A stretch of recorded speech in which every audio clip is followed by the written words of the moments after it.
তো hello guys, ভিডিওটা এখানে শুরু করলাম। আমাকেও মনসা পূজা তো ভিডিও দিয়েছি, দেখছেন। আর এখন আমাকে বাৎসরী পূজা হইবে, এই আপনাগুলোকে ভিডিও করতেছি।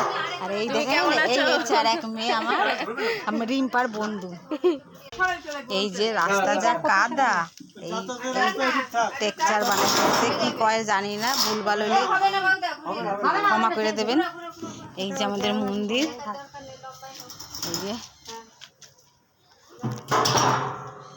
আমাদের সুমিকে বলেছে কি পেলাই তুলতে, ও পেলাই তুলতে পারেনি, দাদা তুলে নিয়ে যাচ্ছে।